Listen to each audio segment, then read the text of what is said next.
Olá pessoal, tudo bem? Nessa videoaula nós vamos consertar essa placa da GRI que não está funcionando a partir do controle remoto.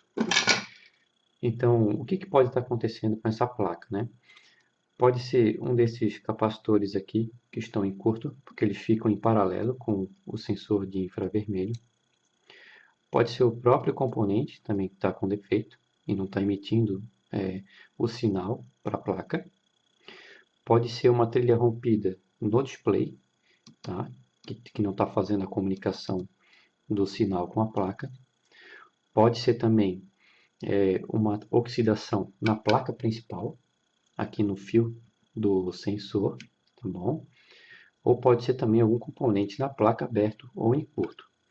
Então, a primeira coisa que eu vou fazer vai ser ligar a placa e eu vou medir a tensão que chega aqui no receptor de infravermelho. Aqui nós temos que ter uma tensão aproximada de 4 a 5 volts, para dizer que ele está recebendo pelo menos tensão para poder funcionar. Aqui no primeiro terminal da direita desse componente, segundo o datasheet, nós temos que aqui a tensão positiva, o neutro no terminal do meio e a tensão de saída, ou sinal, né, no terminal da esquerda. Tá? Esse terminal da esquerda, se a gente olhar aqui por baixo da placa, aqui não dá para ver porque a trilha, na verdade, ela vem por cima, né? Desculpa. Aqui. Então, se a gente levantar o componente, a gente pode perceber que essa trilha aqui, ó, ela segue esse caminho e vem aqui embaixo desse soquete. Eu já consertei alguns displays igualzinho esse aqui, então eu já posso dizer que o terminal que recebe o comando do receptor de infra é esse aqui, ó, tá? É o terceiro da direita para a esquerda. Então, se essa trilha aqui tiver oxidada, isso geralmente acontece, ele oxida bem aqui embaixo do soquete. Então, para ganhar tempo, para não ter que dessoldar isso aqui fora para ver se realmente está oxidado, a gente pode fazer um teste de continuidade entre esse terminal e esse aqui do componente. Tá? Então, é isso que a gente vai fazer agora. Antes de medir a tensão, tá? Vamos só fazer esse testezinho rápido. A gente pode utilizar o multímetro na escala de continuidade aqui no diodo. E ele vai emitir um bip se a trilha estiver ok, tá bom? Então, um terminal aqui no pino. Ó, então, essa trilha aqui, ela tá boa, tá? Essa aqui, que é a alimentação, a gente já pode perceber que ela está íntegra, né? Que é responsável por esse terminal. E esse outro terminalzinho aqui também é o negativo, tá? Então, olha só, eu vou ligar a placa e nós vamos medir a tensão entre os dois terminais aqui para saber se ele está recebendo tensão, tá? Vamos utilizar a escala de 20 volts, porque a tensão máxima que nós vamos ter vai ser em torno de 5, né? Volts, 4, então a escala tem que ser de 20. Vou ligar a placa.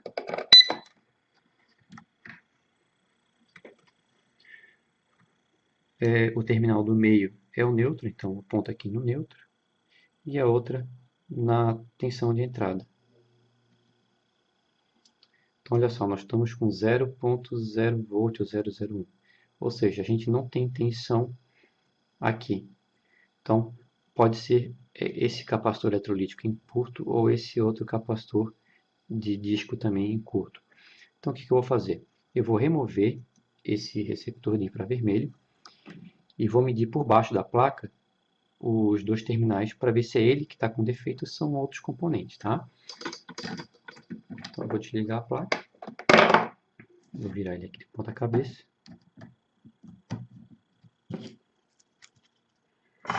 E já vou fazer a remoção dele.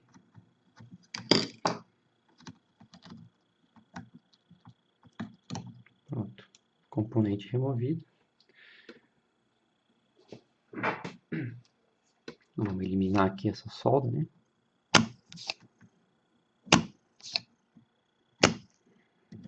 Pronto. O que eu vou fazer? Agora eu vou medir, vou ligar a placa e vou medir de novo aqui para ver se a gente tem os 5 volts. Então aqui está o nosso capacitor eletrolítico, né? Seguindo aqui a trilha. Esse aqui é o negativo e o terminal de cima positivo. Então olha só, lá no multímetro agora nós temos 5 volts. Ou seja, com o componente na placa não tinha tensão. Com o componente fora da placa nós temos tensão. Isso significa então que esse receptor de infravermelho está em curto, está com defeito. Eu vou desligar a placa e eu já vou substituir por esse outro receptor de infravermelho. Apesar dos dois receptores serem diferentes um do outro, os dois operam com a mesma frequência, de 38 kHz, e os dois componentes têm a polaridade, vamos dizer assim, né? Ou seja, aqui nós temos tensão de entrada, neutro e sinal de saída, da mesma forma que o original que estava na placa. A única coisa que muda um pouco mesmo é só o layout do componente, tá? Então ele vai dessa forma aqui. Então a gente dobra ele aqui, ó, como estava o outro.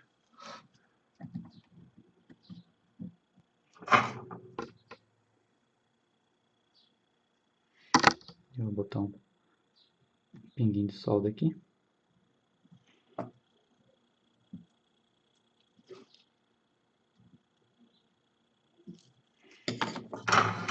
E agora nós vamos fazer o teste.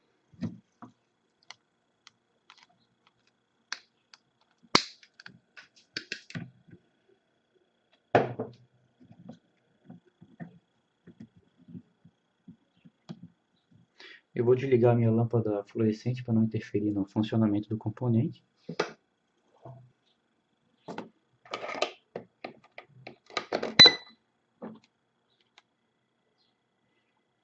E agora eu vou diminuir aqui a partir do controle remoto. Ó, já está funcionando, tá vendo? Vou aumentar a temperatura. Ó, certinho. Agora o próximo passo qual é? Fazer o teste de funcionamento da placa, né? Para ver se vai acionar o relé. Se ela não vai dar mais nenhum outro código de erro, tá bom? Então o conserto basicamente foi esse, tá? O receptor de infravermelho estava em curto. Ok? Espero que vocês tenham gostado dessa videoaula e qualquer dúvida pode entrar em contato, tá? Um grande abraço.